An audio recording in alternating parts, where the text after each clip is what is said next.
So hello everyone. वापस मैं काफ़ी टाइम के बाद आया हूँ। हेलो सबको, मैं भाई और बहनों। तो मतलब मैं काफ़ी टाइम के बाद यूट्यूब में वापस आया हूँ। तो मतलब इट्स बीन ऑलमोस्ट 3 इयर्स। तो मैंने ना काफ़ी लंबा ब्रेक ले लिया, मैं सब जानता हूँ। बट क्या करूँ यार, कुछ सर्कमस्टांसिस ऐसे थे कि जो मुझे इतना टाइम लेना पड़ा। तो लाइफ में कुछ ऐसी चीज़ें हुई जो मैं थोड़ा शॉर्ट में आपको समझाना चाहूँगा कि 3 साल की मेरी जर्नी क्या थी। तो मतलब 3 साल पहले ना मेरे डैड काफ़ी बीमार हो गए थे। तो काफ़ी बीमार मतलब इट्स कम्प्लीटली बेड रेस्ट पे आ चुके थे। तो उस दौरान मैं एमबी की भी तैयारी कर रहा था। तो तैयारी करते करते मेरे पास इतना टाइम नहीं मिल पा रहा था कि मैं यूट्यूब पे भी ध्यान दूँ, फिर ऊपर से फैमिली रिस्पॉन्सिबिलिटी। तो डैड इतना ज़्यादा बीमार हो गए थे कि मतलब ऑलमोस्ट वो रहता था कि वो कब घर पे है और कब हॉस्पिटल में जा रहे हैं। तो कुछ ऐसा कुछ मतलब फिक्स नहीं रहता था।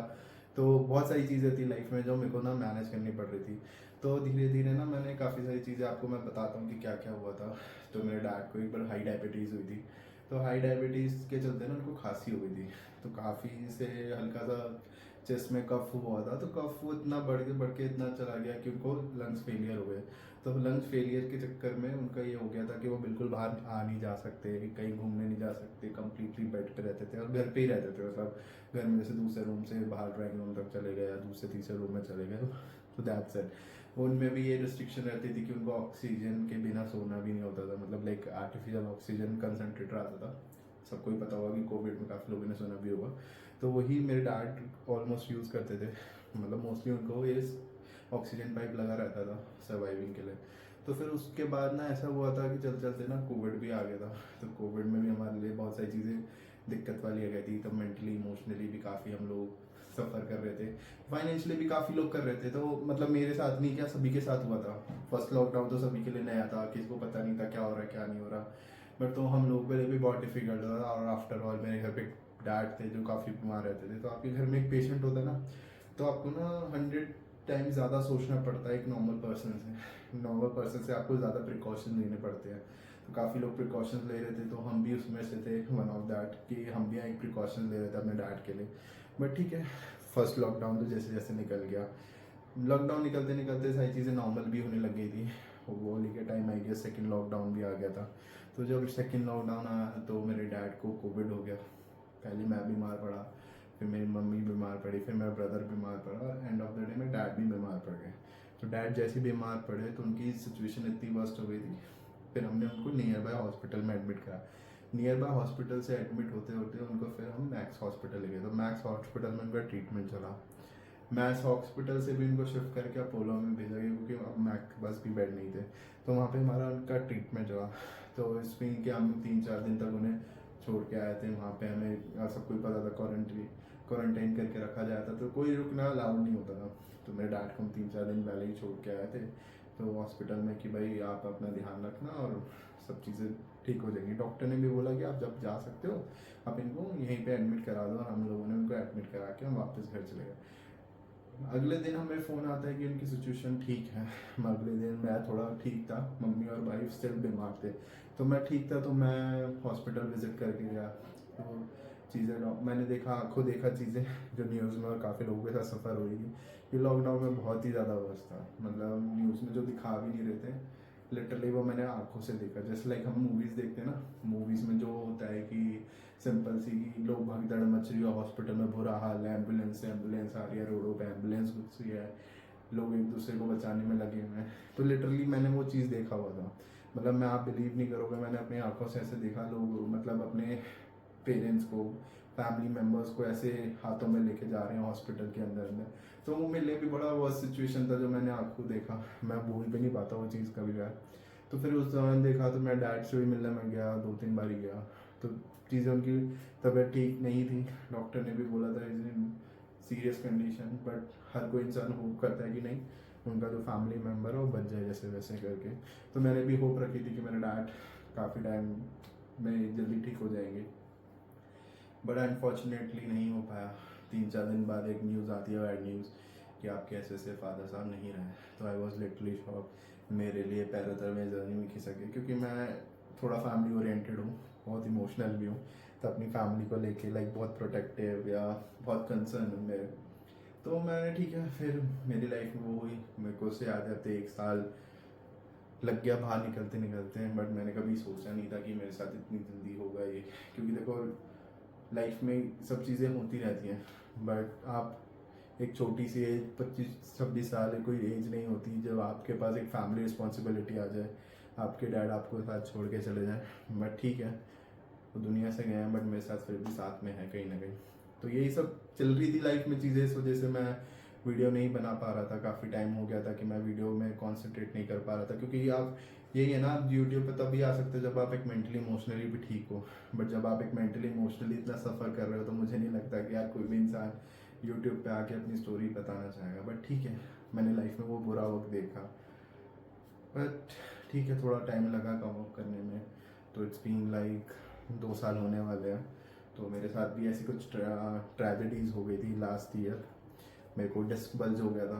तो काफ़ी लोगों को पता होगा या नहीं पता होगा, तो आप गूगल कर सकते हैं। मैं इसके ऊपर एक वीडियो भी बनाऊंगा कि मतलब कैसे क्या हुआ। और काफ़ी लोगों को मैंने यूट्यूब पे खुद देखा है कि लोग ना बताते हैं आप ये कर लो वो कर लो, बट लिटरली कुछ लोग सही भी बोलते हैं और कुछ लोग आपको डराएंगे भी लाइफ में। क्या तेरे को डिस्क बल्ज हो गया तो तू कुछ नहीं कर पाएगा, तू पाइल्स बन जाएगा, तू ऑपरेशन करा, तू ये करा, तू वो करा। बट ठीक है, मैं सारी चीज़ बताऊंगा क्योंकि लिटरली मैंने वो सफ़र करा। मैं लिटरली इतना पेन सफ़र किया है कि मैं कुछ बता नहीं सकता। क्योंकि साइकिटा भी हुआ था मेरे को सर में, डिस्क बल्ज के साथ साथ साइकिटा के भी सिम्टम्स आ गए थे। तो उसमें ये होता है कि साइकिटा का भी पेन ऐसा होता है कि आपके लेफ्ट पैर की लेफ्ट पे कहाँ पे पेन हो रहा है आप बता नहीं सकते। डॉक्टर आपसे पूछ रहा है, आपका कोई रिलेटिव आपसे पूछ रहा है, अपनी मदर आपसे पूछिए कि तेरे को बता कहाँ पेन हो रहा है, तो आप कोई आइडेंटिफाई नहीं कर सकते कि आपको इस जगह पेन हो रहा है। बट लिटरली पेन बहुत वर्स्ट था मेरे लिए। मेरे को कभी उम्मीद नहीं थी कि यार मैं एकदम ऐसे कम्प्लीटली बेड पे आ जाऊँगा, क्योंकि मेरे को इतना कोई मेजर पेन भी नहीं था, मेरे साथ कुछ हुआ भी नहीं था। बट ठीक है, मेरा डैड की डेथ के टाइम पे मैं चेयर से गिर गया था। तो चेयर से गिरने की वजह से मेरे स्पाइन में लगी थी आई गेस, तो लगी थी। तो उस टाइम मैं थोड़ा दवाई ववाई खा के ठीक हो गया था। मुझे नहीं पता था कि वो एकदम से 1-1.5 साल बाद इतना वापस आएगा मेरी लाइफ में, इतना ड्रामा क्रिएट हो जाएगा उसकी वजह से कि भाई मैं बिल्कुल बेड रेस्ट पे आ गया। ठीक है, तो मैं फिर भी आ गया था बेड रेस्ट पे, बट मेरे को हल्का सा पेन हुआ था और मैं सिंपली घर के नीचे उतरा था मार्केट जाने के लिए। मार्केट से वापस आया और गाड़ी से उतरा, एकदम मैं सीढ़ी चढ़ा और एकदम सीढ़ी चढ़ते ही मेरे को एक आवाज़ आई टक, और मैं वहीं बैठ गया। और इतना पेन हुआ कि लिटरली मैं खड़ा ही नहीं हो पा रहा था। खड़ा होके मतलब मेरे लिए चलना इज़ लाइक भाई बिठा दो मुझसे, बस एक कदम आगे नहीं बना तो चला जाएगा। तो फिर मैंने वो चीज़ देखी, बहुत बुरी तरह रहा। तो मैं एक डॉक्टर के पास गया, उन्होंने मुझे पेन किलर बोला और उन्होंने बोला कि आप घर जाओ आराम करो ठीक हो जाओगे। मैं 2-3 दिन जाके घर ठीक भी हो रहा था, बेटर भी हो रहा था। बट मेरी से एक गलती हो गई थी, तो यूजुअली काफ़ी लोग कर देते हैं, मैं आगे जाके झुक गया, जो कि इस कंडीशन में झुकना नहीं था। झुकने की वजह से मेरी चीज़ें वर्स्ट बन गई।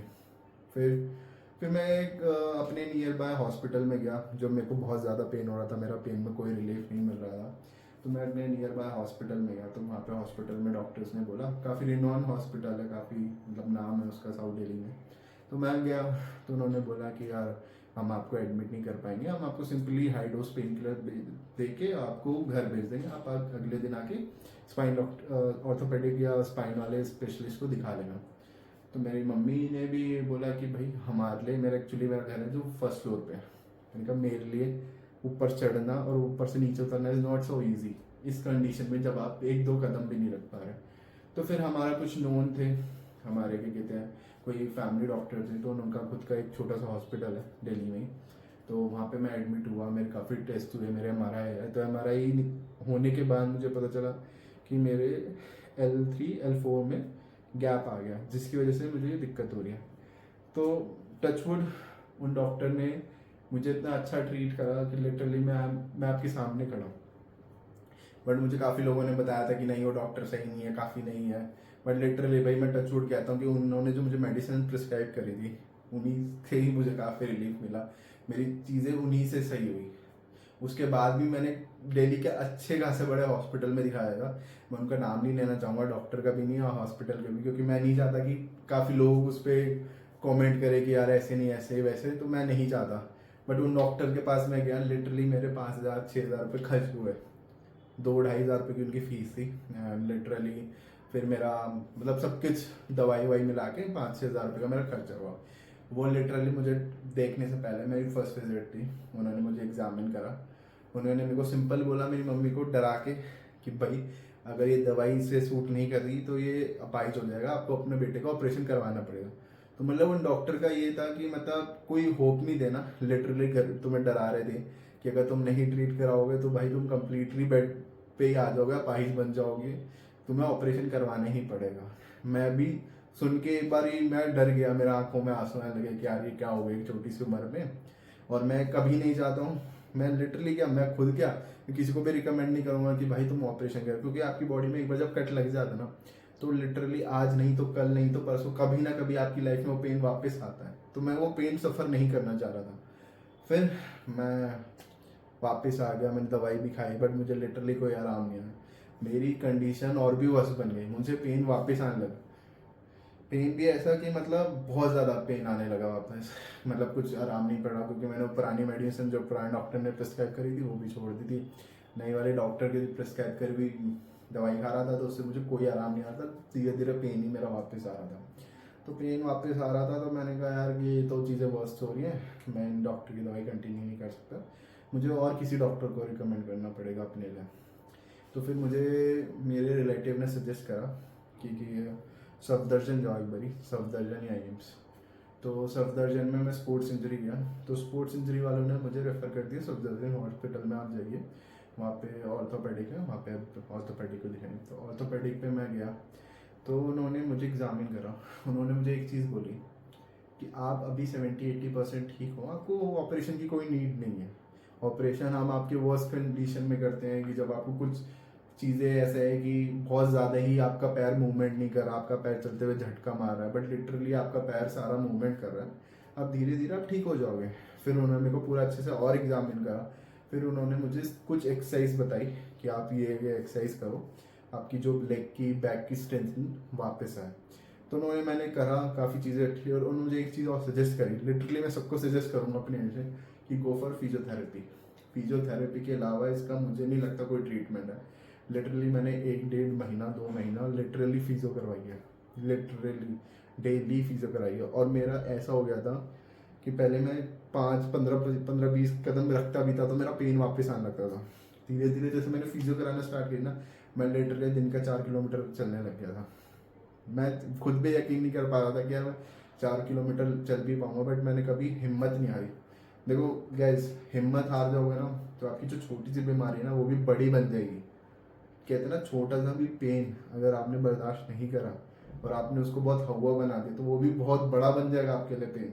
तो मैंने, ठीक है, कभी हिम्मत नहीं हारी कि मेरे को लगता था कि नहीं, मेरा एक चीज़ है, लाइफ में कुछ भी करो, जैसे भी सर्कमस्टांसेस आए, बट हिम्मत मत हारो। लिटरली अगर आपने हिम्मत हार दी ना तो बहुत सारी चीज़ें आपके लिए बहुत दिक्कतें लाएंगी फ्यूचर में। तो मैंने भी हिम्मत नहीं हारी, अपना करता रहा, चलता रहा, वॉक पे जाता रहा। फिजियो भी कराने में पहले अपनी मम्मी के साथ जाता था, पहले मैं ऑटो लेता था क्योंकि मुझे बाइक गाड़ी चलाना बिल्कुल मना था, और लिटरली अभी भी मैं अवॉइड करता हूँ।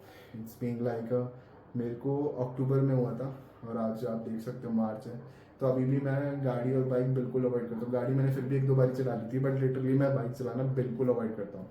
डॉक्टर ने मुझे कुछ प्रिकॉशंस लेने के लिए बोला है कि आप थोड़ा टाइम झुक नहीं सकते, झुक तो लिटरली आप लाइफ में नहीं सकते।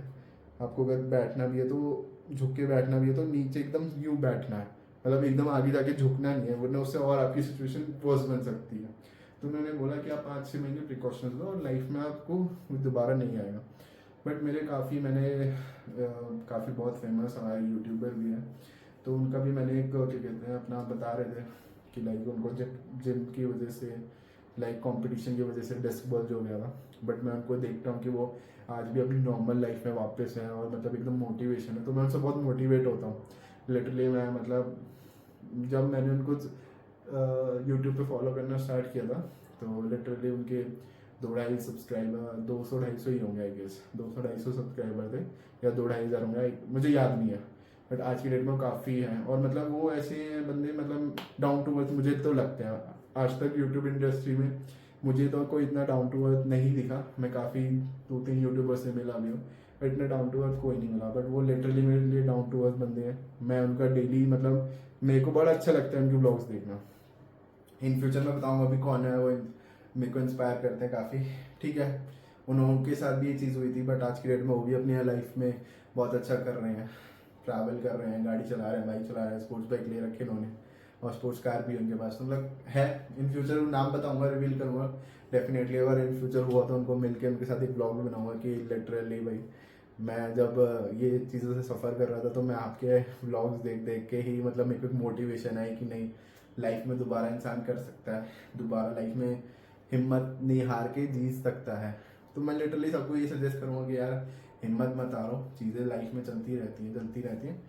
तो ये भी मेरे साथ हुआ था। तो मतलब ये एक शॉर्ट सी स्टोरी है जो मेरे 3 साल में क्यों गायब था, क्यों नहीं बना पाया। तो ठीक है, मैंने ये चीज़ें सफ़र करी लाइफ में, बट लिटरली मैं नहीं चाहता कोई भी सफ़र करे। और आपको लाइफ में अगर ऐसी भी दिक्कतें आ रही हैं तो प्लीज़ यार कभी गिव अप मत करो।